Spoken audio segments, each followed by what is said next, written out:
আসসালামু আলাইকুম রহমতুল্লাহি ওয়া বারাকাতুহু। আজকে আলোচনা করব একটা ভান মারা কুফরি বিদ্যা নিয়ে। তো আজকে যে তাবিজটা নিয়ে আলোচনা করবো এটা 100% একটা কুফরি বিদ্যা, অরিজিনাল কুফরি বিদ্যা। এটা দিয়ে ভান মারলে মানুষ 72 ঘন্টার ভিতরে মারা যায়। এটা যেই ব্যক্তি হোক, যাকেই মারুক, সে যত বড় আউলিয়া হোক, যত বড় দেউলিয়া হোক, আর যত বড় আল্লাহর ওলি হোক, তাতে কোনো সমস্যা নেই। বানি কুফরি বান মারবেন, ঠিক আছে, মানুষ 72 ঘন্টার ভিতরে ডাইরেক্ট মারা যাবে। এটা পরীক্ষিত, হাজারবার পরীক্ষিত।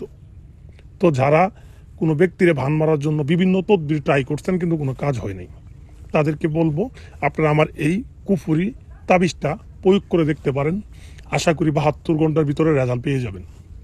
এটা আমার মুখের কথা না বা আমার কোনো গল্প কথা না, এটা আমার দ্বারা পরীক্ষিত, আমি ছাড়া আরও অনেক কবিরাজ দ্বারা পরীক্ষিত। এটা যারা করবেন তারা শুধু আমার অনুমতি নিয়ে করবেন, তাহলেই হবে। তো বলতে পারেন ভাই অনুমতি লাগবে কেন? অনুমতি লাগবে কারণ এটা খুবই ভয়ঙ্কর একটা বিদ্যা। এটা দিয়ে যদি আপনি কাজ করেন, যদি পণ্ডিতি করতে যান, কোনো ভুল হলে তাহলে আপনার নিজের ক্ষতি হয়ে যাবে। আপনি অন্ধ হয়ে যাবেন, বুবা হয়ে যাবেন বা মারাও যেতে পারেন। তো যারা বিভিন্ন কবিরাজ তাদের পিছিয়ে ঘুরতে ঘুরতে পায়ে স্যান্ডেল ক্ষয় করে ফেলছেন, লক্ষ লক্ষ টাকা খরচ করে ফেলছেন, তাদেরকে বলবো আপনার কোনো তান্ত্রিকের কাছে যাইতে হবে না, কোনো কবিরাজের কাছে যাইতে হবে না। নিজে ঘরে বসেই এই তাবিজটা লিখবেন, আমি নিয়মগুলো বলে দিব, ওই নিয়ম অনুযায়ী তাবিজ লিখবেন, 72 ঘন্টার ভিতরে রেজাল্ট পাবেন। আবারও বলতেছি, এটা পরীক্ষিত, এটা কোনো খেলনা জিনিস না। যারা ফাইজলিমি মস্করা করে করার চেষ্টা করবেন, কসম ধ্বংস হয়ে যাবেন। বিশ্বাস না হলে করে দেখেন, ফাইজলিমি করবেন, এগুলোর সাথে ধ্বংস হয়ে যাবেন, কারণ এগুলো কুফরি বিদ্যা।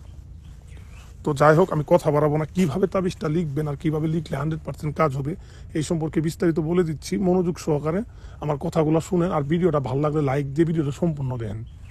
যাদের প্রয়োজন তারাই দেখেন, আর যাদের প্রয়োজন নেই তাদের দেখা দরকার নেই। তো ভিউয়ার্স, এটা প্রথমত আপনি লিখতে হবে যে কোনো শনিবারের দিন, ফিক্স শনিবার ছাড়া অন্যবারে হবে না। তো শনিবারের দিন আপনি এই তাবিজটা লিখবেন। কীভাবে লিখবেন?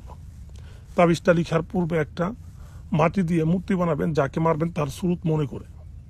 তার মতো হইতে হবে এমন কোনো কথা না, তার সুরতটা চোখের মধ্যে ভাসিয়ে ভাসিয়ে তার নিয়ত করে এই মূর্তিটা বানাবেন। বানানোর পর এই মূর্তিটাকে নিয়ে শনিবারের দিন শ্মশান ঘাটে চলে যাবেন রাত 10টার পরে।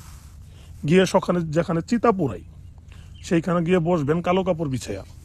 কালো কাপড় বিছানোর পর বসবেন। বসার পরে আপনি এই তাবিজটা লিখবেন একটা সাদা কাপড়ের উপরে।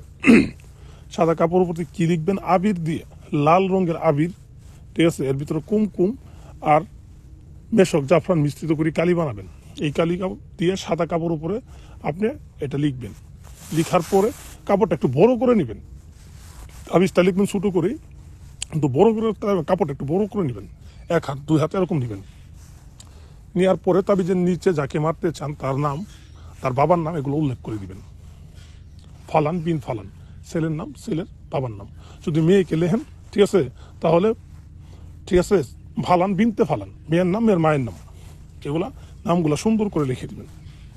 লিখে দেওয়ার পর এই কাপড়টা দিয়ে এই মূর্তিটাকে পেঁচাবেন, সুন্দর করে পেঁচাবেন। যেইভাবে মরা লাশের কাপড় পরা আপনি ওইভাবে কাপড়টা পরাবেন, ঠিক আছে। পরানোর পর আপনি এই মূর্তিটাকে নিয়ে যে জায়গায় চিতা পোড়া সেই জায়গায় 1 হাত পরিমাণ গর্ত করে পুঁতে দিবেন। তাবিজটা মানে মূর্তিটা পুঁতে দেওয়ার পরে যেখানে পুঁতে দিলেন সেই জায়গায় চন্দন কাঠ দিয়ে আগুন করে একটু আগুন করবেন 5 মিনিট 10 মিনিট, ঠিক আছে। করা শেষ, তাহলে আপনি 3টে হাততালি দিবেন। 3টে হাততালি দিয়ে সোজা বাড়ির দিকে চলে আসবেন। তো এইভাবে চলে আসবেন। আপনার কাজ হবে কি না হবে আমি বুঝবো। কাজ না হলে আপনি আমাকে বলবেন, আমি আপনার জরিমানা দিব পরিশ্রমের। তো ভিউয়ার্স, আশা করি বুঝতে পারছেন।